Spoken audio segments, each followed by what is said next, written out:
Do you believe in mental health? Mental health has been categorized as a myth by some, but it has gotten much more attention in recent years. Mental health could create catastrophic situations and problems in society, as for example, mass shootings.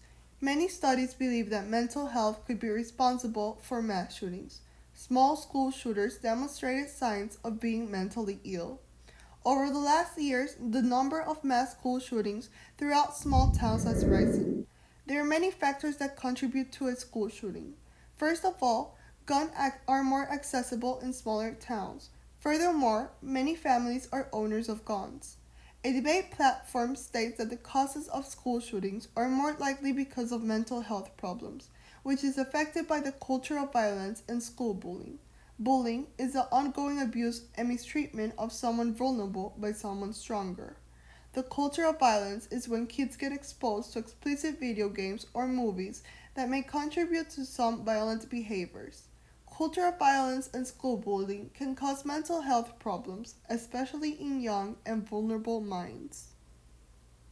Nearly 98% of the teachers say that they have come into contact with a student that has a mental health issue.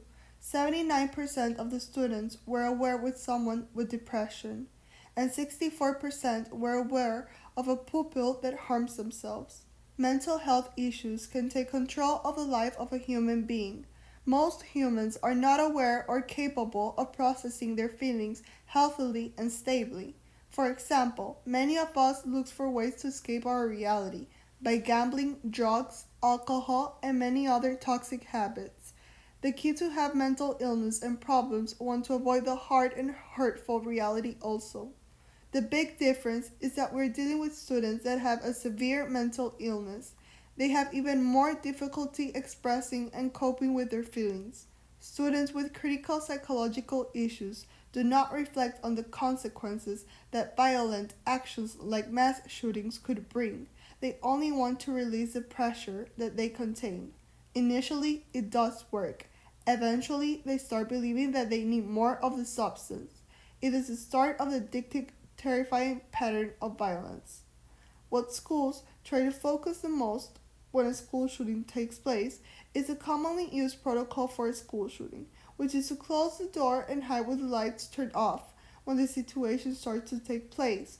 Julie Surratt makes the point that this can be the wrong way to approach and handle the situation because they're waiting like ducks to see what happens next. It is hard to deal with a moment like this since it can happen in a short time. It might happen too fast to stop, which is why the best action plan is prevention. The most undoubtedly effective prevention method is taking care of our mental health. Many Americans are not aware that they have a mental health problem. Many school shootings happen because the individual, school, and family are not aware of the issues that are going through their minds. Annual mental health screenings can be the best prevention method solution. Mental health screenings are a systematic tool to measure a student's strengths and needs. Testing can be done as a one-time assessment each year. The assessment can work for individual purposes as well and can determine in the stage of risk that an individual is at and what type of help that they need.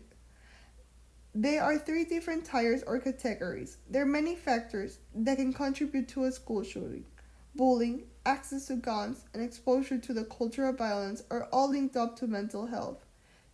The best way to stop school shootings is by preventing it by tackling and helping the mental health in students from an early age.